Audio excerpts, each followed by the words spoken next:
Good evening friends, मेरा नाम जी समैया, मैं इंस्ट्रूमेंट इंजीनियर हूँ। मैं प्रोसेस इंडस्ट्री में काम कर रहा हूँ। जो प्रोसेस इंडस्ट्री में इंस्ट्रूमेंट्स जो यूज़ करता है वो इंस्ट्रूमेंट के बारे में कुछ नॉलेज मैं शेयर करने जा रहा हूँ। अभी मैं जस्ट स्टार्ट कर रहा हूँ। उसी बेस में मैं जो फील्ड इंस्ट्रूमेंट का maintenance and trouble shooting, installation and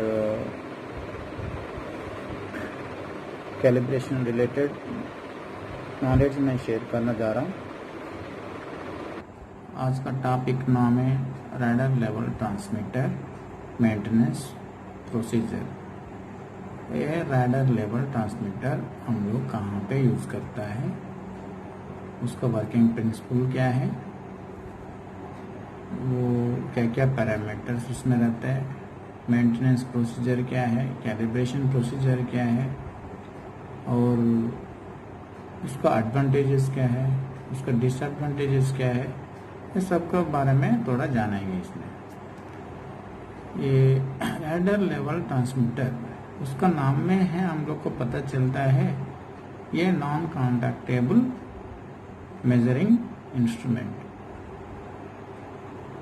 radar means हम लोग को जो अभी जो कम्युनिकेशन सिस्टम जो होता है वो नॉन कॉन्टैक्टेबल है। अभी मोबाइल कम्युनिकेशन हो, टीवी कम्युनिकेशन हो, रैकेट कम्युनिकेशन, जो सब है नॉन कॉन्टैक्टेबल है, depending on the frequency signal, sound signal and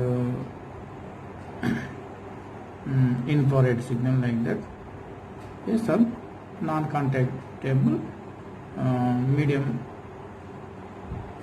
से काम करता है। इसमें ये टाइप लिस्ट ऑफ मैन्युफैक्चरर क्या है, क्या क्या कंपनी का हम लोग को मार्केट में मिलता है। हम लोग को मार्केट में क्रोने मार्शल का, वेगा और E&H, नॉर्मली जनरली तीनों कंपनी का हम लोग देख रहे हैं जो प्लांट में। इसमें डिफरेंट मॉडल है। उसमें क्रोने में BM70 है, VU30 है, वेगा में भी फ्लैश 60 है, 68 है, लाइक दैट बहुत सारा मॉडल्स है, बट वर्किंग प्रिंसिपल सेम है। E&H का भी है। ये सब एक ही वर्किंग प्रिंसिपल में काम करते हैं। वो रैडर का जो है टेक्नोलॉजी, उसको जो प्रिंसिपल क्या है हम लोग आगे देखेंगे।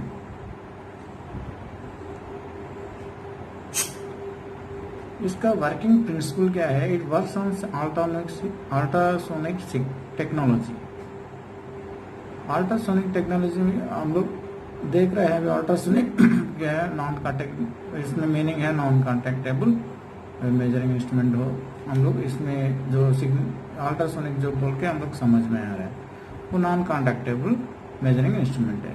ये कैसे काम करते हैं हम लोग को, the device sends sound waves at a frequency higher than women can hear. मतलब क्या है, हम लोग जो साउंड सुनता है जनरली वो उससे ज़्यादा फ्रीक्वेंसी का हेर्ट्ज, मतलब 20 किलो हेर्ट्ज से गीगा हेर्ट्ज तक भी ये फ्रीक्वेंसी के ऊपर काम करता है।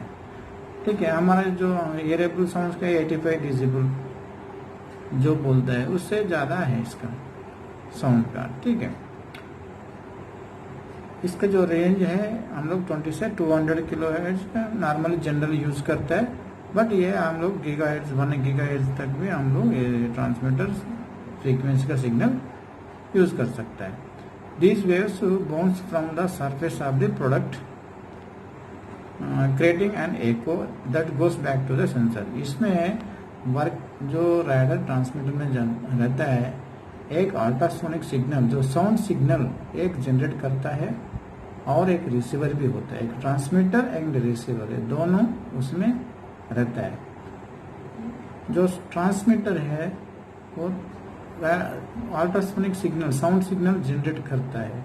जो सिग्नल जाके हम लोग जो जिसी का लेवल मेजर करना है, वो टैंक वाटर हो, केमिकल हो, सॉलिड हो, कोल हो, जो भी बॉक्सेट हो, किसका भी जो लेवल कहाँ तक है वो मटेरियल को टच होके वो जो बैक आता है, जो एक और सिग्नल साउंड सिग्नल जो बैक आता है जाके और आने का जो दोनों का जो टाइमिंग हम लोग जो मेजरमेंट करता है वही जो टाइम है हमारा प्रोपोर्शनल टू हमका लेवल बताता है। ये इसका वर्किंग प्रिंसिपल है। मतलब हम लोग एक frequency certain frequency of signal sound signal हम जनरेट कर रहा है, वो जाके हमारा जो मीडियम जो हम लोग किसका लेवल मेजर कर रहे हैं उसको हिट करके वही सिग्नल बैक आता है। जो जाके आने में जो टाइमिंग है टाइमिंग इज प्रोपोर्शनल टू हमारा लेवल। जैसे हमारा डिस्टेंस, इसका जो मेजरमेंट फैक्टर्स क्या क्या आता है, स्पीड, टाइम एंड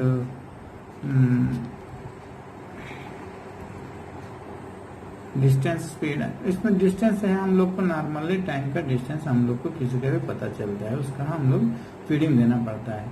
जो स्पीड और जो वेलोसिटी उसका वो टाइम जो साउंड बेस्ड नॉर्मली कितना 340 मीटर पर सेकंड आपका साउंड का जो स्पीड बोलते हैं हम लोग, ठीक है, वो मीटर पर सेकंड आएगा। और स्पीड 330 मीटर पर सेकंड। टाइम आएगा आपको स्पीड डिवाइडेड बाय आपका वेलोसिटी, जो speed distance divided by speed आपको टाइम आ जाएगा। आपको डिस्टेंस आपको ट्रांसमीटर में जो लेवल जो हम लोग मेजर करने का डिस्टेंस हम लोग देता है वो फैक्टर हम लोग को पता चलता है। आपको साउंड का स्पीड भी हम लोग को मालूम है, सो बाकी टाइम हम लोग मेजरमेंट कर सकते हैं। ये फार्मूला है distance equal to speed into time by 2। 2 is the जाने का आने का टाइमिंग है, वो 2 डिवाइड कर रहे हैं। अभी हम लोग को समझ में आया होगा। मतलब जो बेसिक प्रिंसिपल क्या है हम लोग का, जो अल्ट्रासोनिक जो रेस जाएगा, जो मीडियम को टच होगा, जो बैक आएगा, जाने आने का जो टाइमिंग ऊपर जो कितना टाइम जो है वो पल्स जनरेट करेगा, आने जाने कंटिन्यूस सिग्नल्स जाएगा और आएगा, जाएगा और आएगा। जो पल्स एक पल्सिंग मतलब पल्सेस जनरेट होता है, और जो पल्सेस का हमारा जो इलेक्ट्रॉनिक सर्किट जो ट्रांसमीटर जो उसको कन्वर्ट करेगा आपका voltage base signal. Voltage base signal is proportional to हमारा लेवल, ठीक है। ये मतलब बेसिक हम लोग को क्या वर्किंग कंडीशन प्रिंसिपल है आपको पता चल गया। और एक इसका एडवांटेजेस क्या है, ultrasonic transmitter easy to install.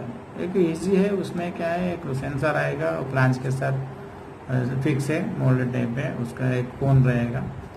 Simple एक फ्लैंज में आपका जो suitable sizes 8 inch, 6 inch, 12 inch जो हमारा as per our requirement that sizes will come, okay.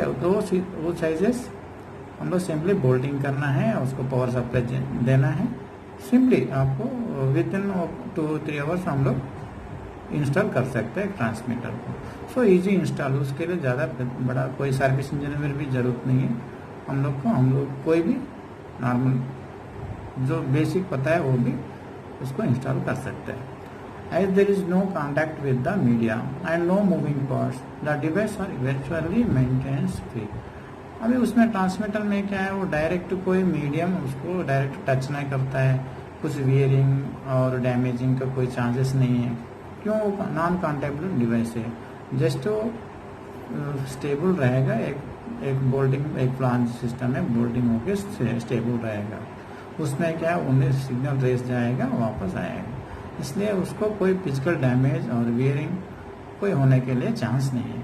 मतलब आपको उसका लाइफ टाइम भी बढ़ेगा। आपको ट्रांसमीटर एक बार लगाए तो कंटिन्यू 10-15 साल आ जाएगा आराम से, okay. Because the device is non contacting the level measurement unaffected by the changes in the liquid density, dielectric और viscosity and performs well in aqueous liquid and many chemicals.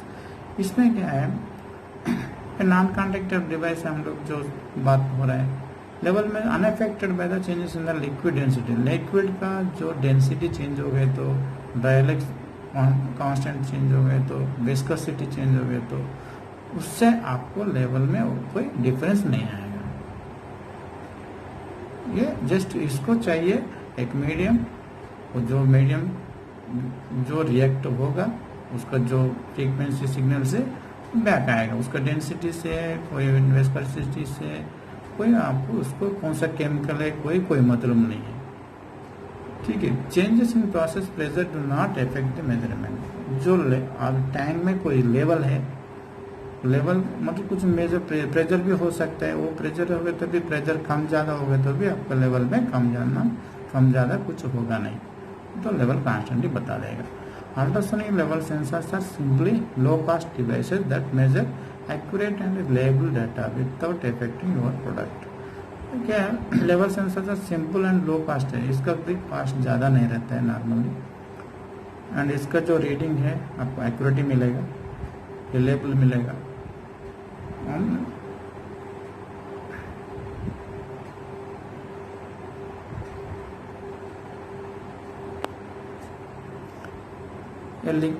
Disadvantages क्या है, use from heavy vapour steam and vapour layers avoided. मतलब कहाँ पे vapour जो बनता है, steam और वेपर, उसका जो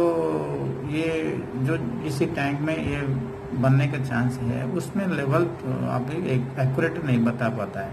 वेपर है और स्टीम है तो उसका जो सेंसिंग पॉट है, जो कोन है, वो कवर हो जाएगा, कुछ फोम वगैरह कवर हो गए तो वो सही सिग्नल आपका जो फ्रीक्वेंसी जो सिग्नल है, अल्ट्रासोनिक सिग्नल सही ढंग से आपको पास नहीं होगा, आपको लेवल जो एक्चुअली मीडियम लेवल तक पहुंचेगा नहीं, साइड में स्कैटरिंग उधर इधर होके क्या होगा, आपको एग्जैक्ट लेवल नहीं बताता है। इसलिए वो कहाँ पे ये चांसेस है, वहाँ पे इसको यूज नहीं करना चाहिए। कहाँ पे फोम बनेगा, स्टीम बनेगा। The person need to here to travel through. ये जो साउंड सिग्नल पास होने के लिए आपको मीडियम होना चाहिए, कोई हेयर जैसा कोई मीडियम होना चाहिए। वैक्यूम एप्लीकेशंस में ये काम नहीं करता है, ये भी एक डिसएडवांटेजेस है, मतलब मीडियम कुछ होना चाहिए। Next, material of the construction generally limit the process temperature to around 70। इसका जो सेंसर पार्ट है जो मैक्सिमम ये अप टू 70 डिग्री तक स्टैंड होता है, मतलब इसका जो मैक्सिमम डिजाइन उतना तक है, इसलिए थोड़ा लिमिटेशन है। हाई टेम्परेचर में हम लोग यूज नहीं कर पाते, ये भी एक डिसएडवांटेजेस है। The condition of the liquid surface is also important. Some turbulence can be tolerated but foaming. मैं अब जो पहले हम लोग पहले जो पॉइंट में जो बताया वो भी सेम है, टर्बुलेशन होना नहीं चाहिए। कोई लिक्विड लेवल जो सरफेस ऑफ द जो कोई भी फ्लूइड है, मटेरियल है और वाटर जो भी है, उसका जो टर्बुलेंस मतलब कम ज़्यादा वेरिएशन नहीं होना चाहिए, टर्बुलेंस नहीं होना चाहिए। हो गए तो लेवल ज़्यादा आपको वेरी होगा एंड एक्यूरेट रीडिंग नहीं बता पाएंगे। इसका ट्रांसमीटर का इनपुट आउटपुट सिग्नल क्या है, इसमें इनपुट सप्लाई आपको नॉर्मली 110 वोल्ट AC रहेगा और 24 वोल्ट DC रहेगा। आउटपुट आपको 420 मिलेगा। It compatible with heart communicator, heart आप सपोर्ट करेगा। ये आपको रिले आउटपुट्स में मिलेगा आपको एज पर आपका जो सेटिंग जो दिया, जैसे आपको हाई एंड लो का रिले भी आउटपुट भी ले सकता है। ये इंस्टॉलेशन का थोड़ा हम लोग लगाने के टाइम में हम लोग को थोड़ा बेसिक थोड़ा केयर लेना पड़ेगा। वो क्या है, हम जो ट्रांसमीटर लगाएंगे वो एग्जैक्टली ट्रैंक का सेंटर में लगाया तो अच्छा है, साइड में नहीं लगाना, किसी साइड में लगाया तो आपका जो साउंड सिग्नल हो जाएगा बॉडी के साइड का जो साइड प्लेट के साथ साइड बॉडी के साथ कुछ टच हो गए तो सिग्नल एग्जैक्टली पहुंचेगा नहीं, डिस्टर्बेंसेस हो जाएगा। इसलिए उसको मिनिमम डिस्टेंस मेंटेन करना चाहिए। और कहाँ पे आपका फ्लो जो आ रहा है टैंक के लिए, जो इनकमिंग जो आउटगोइंग जो जा रहा है, वो कंडीशन में उसके आसपास हम लोग को लगाना नहीं। किसके लिए, वहाँ पे फिर turbulence and the level fluctuation is वहाँ पे ज़्यादा हो जाएगा, इसलिए आपको लेवल भी आपको फ्लक्चुएशन दिखाने के लिए चांस रहता है। इसलिए जो सरफेस कहाँ पे स्टेबल रहेगा, कोई साइड मटेरियल कोई इम्पैक्ट इसका डिस्टर्ब नहीं करेगा, वो लोकेशन में आपको लगाना चाहिए। और इसमें जो लगाएंगे उसमें हम लोग जो ब्लैक डिस्टेंस, जो डेड जोन बोलते हैं, वो ब्लैक डिस्टेंस है। आपका जो माउंटिंग प्लान से आपका जो ओवरफ्लो टैपिंग तक जो डिस्टेंस है उसको बोलते हैं हम लोग डेड जोन और ब्लॉकिंग डिस्टेंस। उसको वो जोन जो लेवल में जो हम लोग जो ब्लैक डिस्टेंस जो बोल रहा है वो लेवल में आपको कुछ लेवल आए तो बताने के लिए चांस नहीं है, इसलिए उसको हम लोग कंसिडर करेंगे। उससे नीचे से पॉइंट को हम लोग फुल लेवल मानना चाहिए, इसलिए उसको ब्लॉक डिस्टेंस को निकाल के हम लोग को उसमें मेंशन करना पड़ता है ब्लॉक डिस्टेंस कितना है, इसलिए वो ब्लॉक डिस्टेंस को माइनस करके आपको फुल लेवल बता देगा वो। ये पॉइंट से ये पॉइंट जो है ब्लॉकिंग डिस्टेंस है, यहाँ से यहाँ तक जो लेवल आएगा ये रेस यहाँ से नीचे आएगा, बट यहाँ से ये लेवल यहाँ तक आ गए तो आपको इसमें कोई सिग्नल जो साउंड सिग्नल जाने के लिए चांस नहीं है, यहाँ से इधर ही होगा, बट ये ऊपर जो नहीं होगा, इसलिए आपको दिस प्लान एंड यहाँ तक आपको बोलेंगे ब्लॉकिंग डिस्टेंस। ये एक पैरामीटर है, उसमें ट्रांसमीटर कॉन्फ़िगरेशन में वो पैरामीटर में इसको डालना है। ट्रांसमीटर इंस्टॉलेशन में हम कमीशनिंग करने के टाइम में हम लोग को कोई कॉमन चीज़ मिनिमम पैरामीटर हमको डालना पड़ता है। उसमें एक मेजरमेंट मीडियम, आपको किसको कौन सा मीडियम टैंक का जो अंदर माल है उसको किसको हम लोग मेजर करना है। वो जो वाटर है, केमिकल है, न तो स्लरी है, कुछ आश है, कोल है, जो भी है उसको हम लोग को उसमें मेंशन करना है।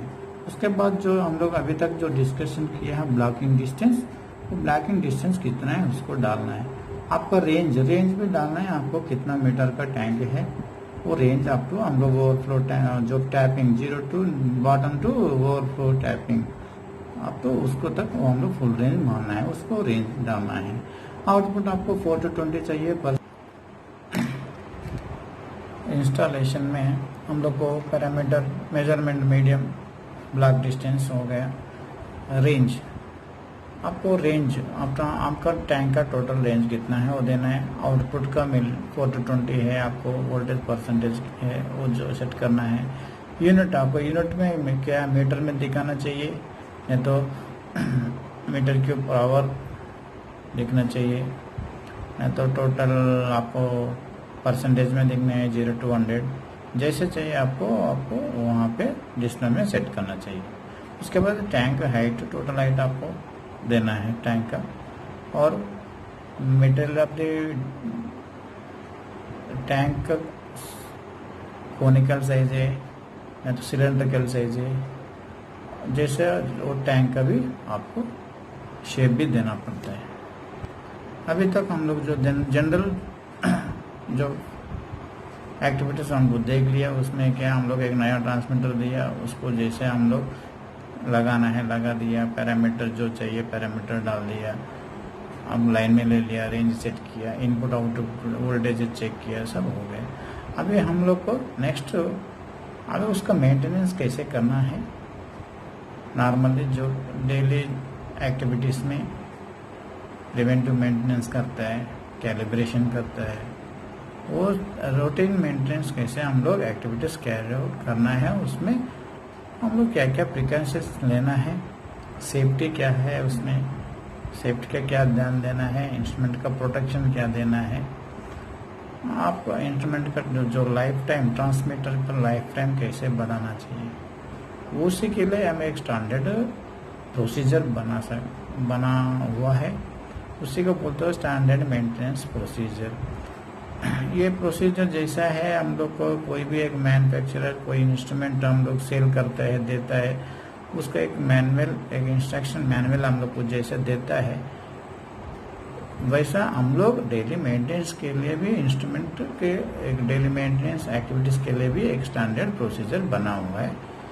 ये एसएमपी जो जैसा एसएमपी बोलता है, एसएमपी क्या है, हम लोग को एक मैनुअल एक ट्रांसमीटर का मैनुअल देता है, उसमें उसका प्रोटेक्शन कैसे रिपेयर करना है, क्या स्पेयर मेंटेन करना है, कैसे उसको ओपन करना है, कैसे लगाना है, कैसे क्या सप्लाई देना है, क्या औजार से है, सब वो एक मैनुअल में जैसे मेंशन करता है। और एक इंस्ट्रूमेंट व सप्लायर ऐसा देता है, हर एक मैनुअल देता है, जैसे है वो मैनुअल में कुछ पॉइंट्स लेके, स्टैंडर्ड उसका कुछ सप्लायर का पॉइंट्स लेके, और हमारा प्रैक्टिकली उसका एक्सपीरियंस की तरफ से हम लोग कैसे उसको, जो वर्क एक्सपीरियंस से भी हम लोग कुछ सीखना है, उसका जो इंसिडेंट ने तो प्रोटेक्शन कैसे देना है, वो चीज़ हम लोग एक्सपीरियंस से भी कुछ पॉइंट्स ऐड करके एक स्टैंडर्ड प्रोसीजर बना हुआ है, उसको ये बोलते हैं standard maintenance procedure. Standard maintenance procedure और standard calibration procedure, standard operating procedure, ये तीन तो रहता है। आपको जनरल कोई भी इंडस्ट्री में जाएगा तो ये medium and big size industry में कंपलसरी है, हम लोग फॉलो करना चाहिए as per government rules and industry factory act. Some procedures compulsory maintain करना चाहिए। उसके लिए अभी छोटा छोटा प्लांट के लिए भी एक काम आएगा, एक हम लोग कैसे सेफली एक इंस्ट्रूमेंट को हम लोग मेंटेनेंस करना है, वो ध्यान देने के लिए एक प्रोसीजर है। हर चीज़ हम लोग कोई भी ये प्रोसीजर को हम फॉलो कर सकता है, करने तो अच्छा है। खुद का सेफ्टी एंड और इंस्ट्रूमेंट का सेफ्टी और क्वालिटी ऑफ प्रोडक्ट, ये सब एक के साथ एक जुड़ा हुआ है। ये तीनों मिलके एक मिलेगा तो आपका जो एफिशिएंसी, जो क्वालिटी, ये सब चीज़ आपको बढ़िया आपको मिलेगा। यही बोलते हैं SMP स्टैंडर्ड मेंटेनेंस प्रोसीजर में। मैं कुछ पॉइंट्स लिखा हुआ है, 10 पॉइंट्स लिखा हुआ है, 1 बाय 1 हम लोग को उसको देखेंगे, थोड़ा ब्रीफली जाएंगे। उसमें स्टेप्स क्या है, A to I तक मैं बना हुआ है। उसमें क्लियरेंस सर्टिफिकेट और परमिट फ्रॉम द प्रोसेस और ऑपरेशन। कोई भी हम लोग मेंटेनेंस टीम काम करने के लिए प्रोसेस से आपको कोई परमिशन लेना चाहिए, उसके बारे में वो बता देगा। Next personal protective equipments PPE से third point arrangement of standard and suitable tools, fourth point cleaning. ये सब अरेंजमेंट होने के बाद ट्रांसमीटर को हम लोग पहले स्टेप में जो मेंटेनेंस में पहले cleaning, next physical observation, next input output voltage and current checkings, calibration और मैपिंग, कैलिब्रेशन और मैपिंग करना है प्रोसीजर, और compare reading with the dishes and remote signal, जो फील्ड सिग्नल और रिमोट सिग्नल से मैच करना चाहिए, तो कंपेयर करना है। Last finally close the permit. ये स्टेप बाय स्टेप हम लोग को 1 by 1 ये प्रोसीजर हम लोग करना है, वो आगे देखेंगे।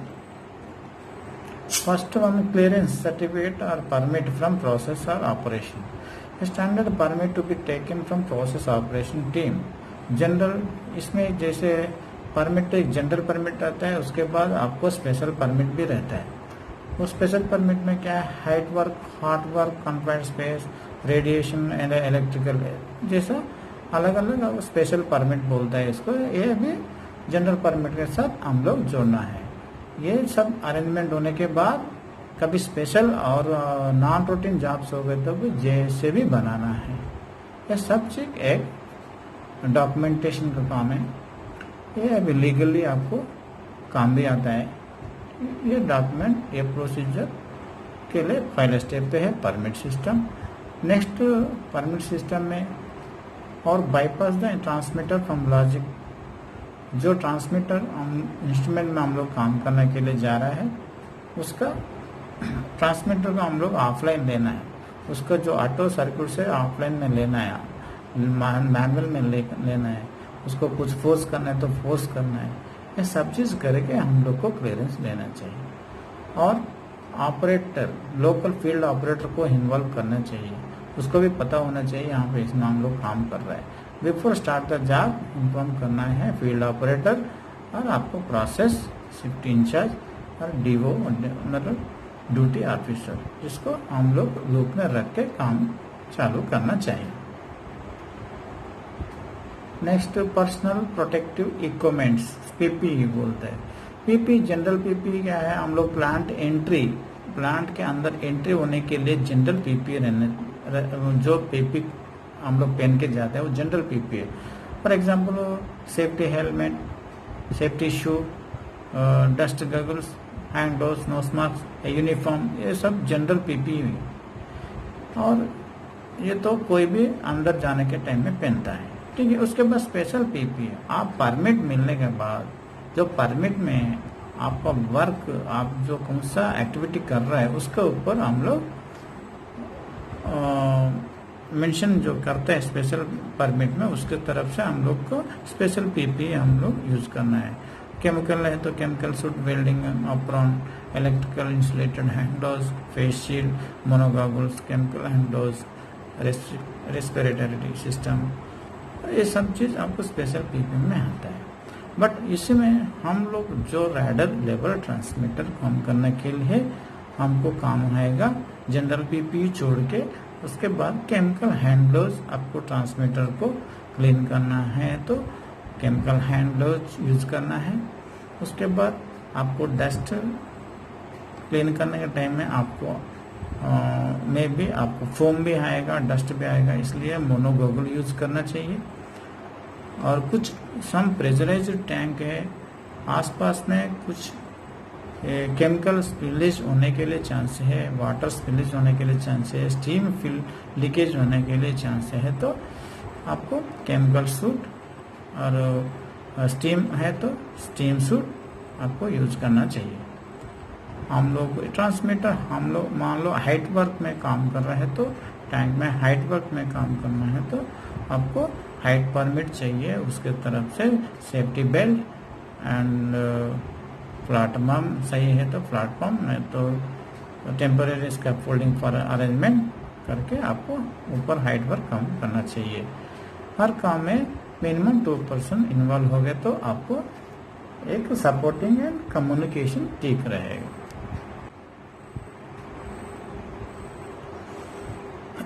Arrangement of standard suitable tools, हम लोग लेवल रैडर लेवल में काम करने के लिए क्या स्पैनर सेट चाहिए, D spanner set, screw driver set, Allen key set and multimeter, और क्लीन करने के लिए brush and cotton waste, silicone sealant, आपको ढक्कन बंद करके फिर सीलिंग करने के लिए सिलिकॉन सीलेंट भी चाहिए। ये सब चीज़ आपको पास में रखना है, ये रेडी करके आपको काम में जाना है।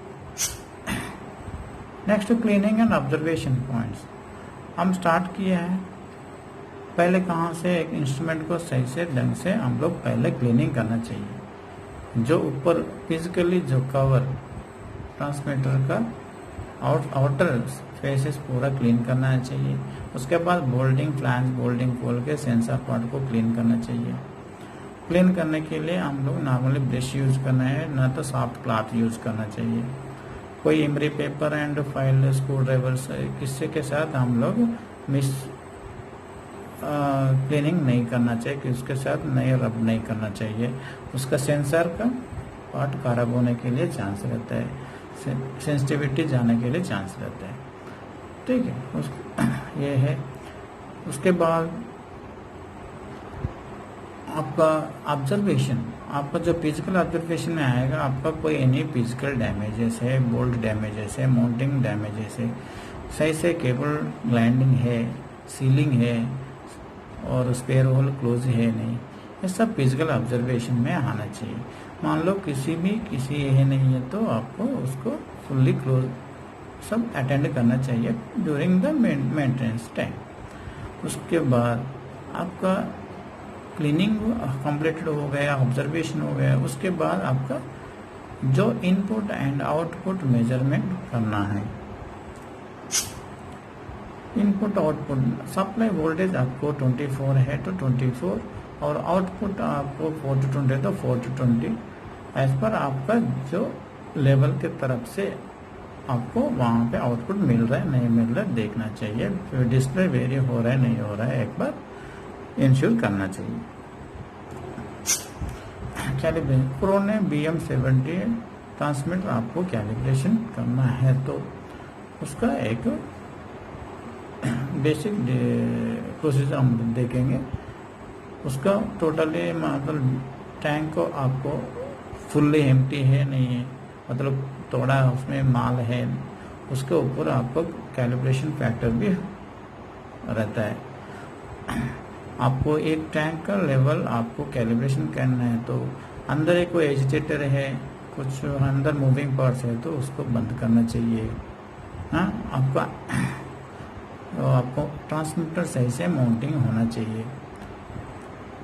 उसके बाद आप जो प्रोसीजर, जो ट्रांसमीटर जो डिस्प्ले में है, आपका मेनू और बहुत सारा फंक्शन कीज रहता है, वो फंक्शन कीज में आप जाएंगे तो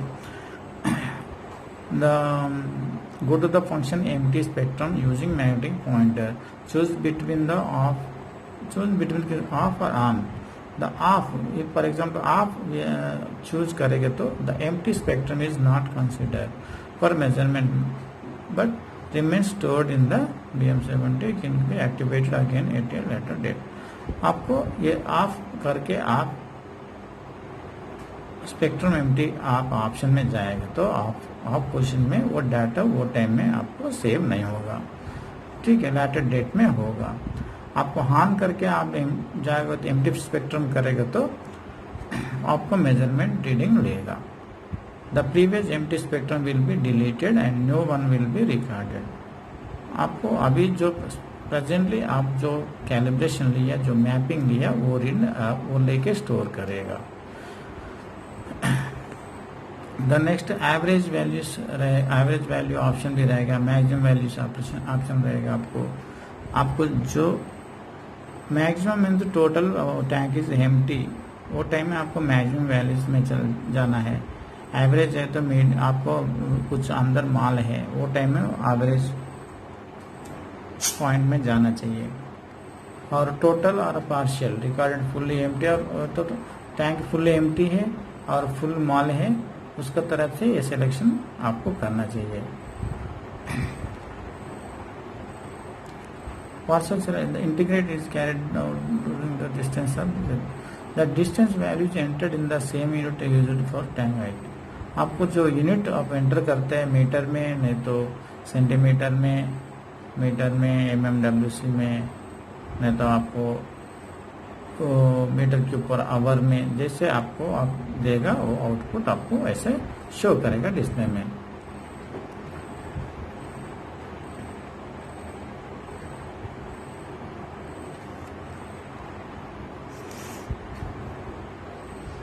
वेगा प्लस 60, ये वेगा कंपनी का ट्रांसमीटर में गया तो आपको देखेगा तो उसमें सेम सर्विस सेटिंग में जाना चाहिए। Then getting out of the false signals को and put the distance from flange to medium surface and record the reading. इसमें ज़्यादा इजी प्रोसीजर है। इसमें जस्ट फॉल्स सिग्नल को आपको एलिमिनेट करना है एंड डिस्टेंस आपको क्या मेजरमेंट डिस्टेंस कितना है वो डालना है एंड आपको रिकॉर्ड करना है, और जो रीडिंग आपको डिस्टेंस की तरफ से वो मैपिंग होके आपको लेवल बता देगा। E&H में भी और बहुत सिंपल है। देन इसका distance in metre from plant to surface of the, आपको जो कैलिब्रेशन रेंज आपको देना है उसमें आपको मैपिंग एक ऑप्शन रहता है, उसको मैनुअल मैपिंग में जाके मैनुअल मैपिंग करना चाहिए। आपको मैनुअल मैपिंग में आपको मिनिमम कुछ लेवल आपको देना पड़ता है, 30%, 10%, 15% सब दे के आपको मैनुअल मैपिंग करना चाहिए। मैनुअल मैपिंग आपको ओनली वो कंसिडर करेगा आपको फुल रेंज कितना दिया हुआ है, उसका तरफ से वो कैलकुलेट करके आपको कैलिब्रेशन वो लेगा।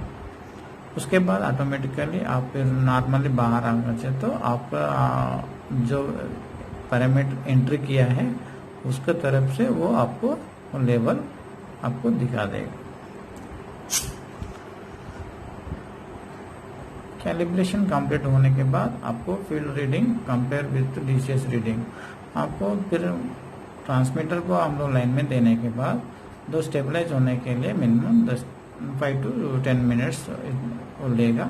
उसके अंदर आपको स्टेबल रीडिंग दिखा देगा। सेम रीडिंग आपको DCS रिमोट पैनल में, रिमोट स्टेशन में आपको कुछ मॉनिटरिंग कर रहे हैं तो वो रीडिंग और आपका लोकल डिस्प्ले रीडिंग दोनों मैच हो रहे नहीं हो रहे, एक बार आपको इंश्योर करना चाहिए। ओके, मैच हो गए तो ठीक है, नहीं है तो फिर और एक बार कैलिब्रेशन और अलाइनमेंट सब एक बार चेक करना चाहिए। मान लो अभी 2-3 बार करने के बाद भी आपको एग्जैक्टली रीडिंग नहीं है तो आपको ट्रांसमीटर को आपको चेंज करना पड़ेगा। ये पूरा काम कंप्लीट होने के बाद आपको जो परमिट सिस्टम है फिर रिटर्न करना है, क्लोज करके वापस करना चाहिए। उसके बाद आपको ऑटो में उस इंस्ट्रूमेंट को लेने के लिए आपका फील्ड से क्लियरेंस देना चाहिए। यही आपका राइडर लेवल ट्रांसमीटर का मेंटेनेंस प्रोसीजर है। इसके साथ हम लोग ये प्रोसीजर में हम लोग काम करेंगे तो इक्विपमेंट सेफ्टी एंड हमारा आदमी जो काम करता है उसका safety and quality of the product भी आपको मिलेगा। Thank you. आपको अच्छा लगे तो लाइक कीजिए, शेयर कीजिए, सब्सक्राइब कीजिए, एंकरेज कीजिए। अभी जस्ट हम लोग स्टार्ट किया है हमें, और आपको और अच्छा वीडियो बना के और अलग अलग इंस्ट्रूमेंट का बारे में मैं और डेवलप करने के लिए कोशिश करूँगा देने के लिए। Thank you very much.